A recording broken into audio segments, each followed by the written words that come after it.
शीर्षक सच्ची भक्ति। चित्रकूट धाम में रामदास नाम के एक पुराने संत थे। वे राम, लक्ष्मण और सीता माता के सच्चे भक्त थे।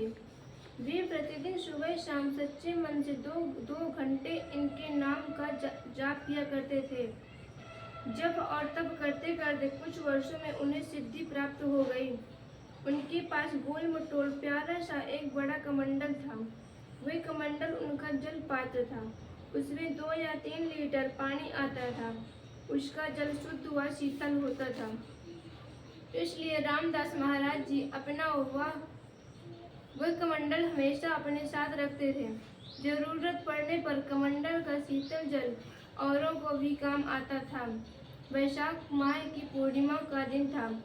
उस दिन रामघाट में विशाल भंडारे का आयोजन था। उस भंडारे में रामदास महाराज का भी निमंत्रण था। भंडारे के दिन महाराज जी सुबह सुबह रामघाट की तरफ चल पड़े। रामदास महाराज जी अपने समय से रामघाट पहुंचकर प्रसाद ग्रहण किए। उस भंडारे में एक चोर व्यक्ति भी प्रसाद ग्रहण कर रहा था। महाराज जी की वेशभूषा व उनका कमंडल देखकर वह उनसे बहुत प्रभावित हुआ। वह तुरंत झुककर उन्हें प्रणाम किया और हाथ जोड़कर बोला, महाराज जी, मैं एक पापी व्यक्ति हूँ। मैं अपनी जिंदगी संवारने के लिए आपका शिष्य बनना चाहता हूँ। महाराज जी के जीवन का वह अंतिम दिन था। उनकी जिंदगी की कुछ ही घड़ियां शेष थी। वे उससे बोले, बेटा, मैं कुछ नहीं कह सकता।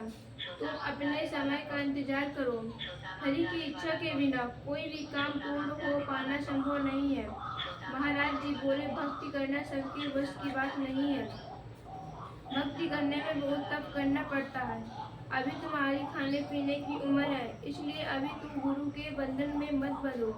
वह बोला, महाराज जी, मैं अपनी हर आज्ञा का पालन करूंगा, बशर्ते आप मुझे अपना शिष्य बना लें।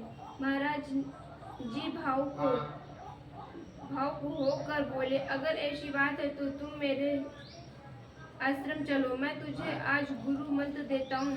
वह व्यक्ति गुरु जी के पीछे पीछे चल पड़ा। गर्मी का महीना था। महाराज जी पैदल चलते चलते कुछ दूर में वे थक गए। रास्ते में उन्हें एक पीपल का वृक्ष मिला। वे दोनों उसी वृक्ष के नीचे बैठ गए। बैठे ही बैठे माता सीता उनकी परीक्षा लेने लगी। वे चिड़िया के भेष में प्रकट होकर उनके कमंडल का चक्कर लगाने लगे। महाराज जी चिड़िया की जरूरत समझ गए। वे उस व्यक्ति से पीपल के पत्तों का दोना बनाने के लिए बोले। कुछ ही देर में वह दोने बनाकर तैयार कर दिए। वह दोने के नीचे दूसरा दोना लगाकर एक दोने पानी भरने से दूर रख दिए। वह चिड़िया दोने का पानी पीने लगी। इसके बाद वह वहां से उड़ गई। महाराज जी अपना कमंडल उठाकर चल पड़े। वे अपने आश्रम पहुंचकर उस व्यक्ति से पहले उसका नाम पूछे। वह बोला, महाराज जी, मेरा नाम रघुनंदन है। स्वामी रामदास महाराज जी रघुनंदन को गुरु मंत्र देने के लिए अपने बंद कमरे में ले गए। वे वहीं उसे कंठी पहनाकर गुरु मंत्र दे दिए।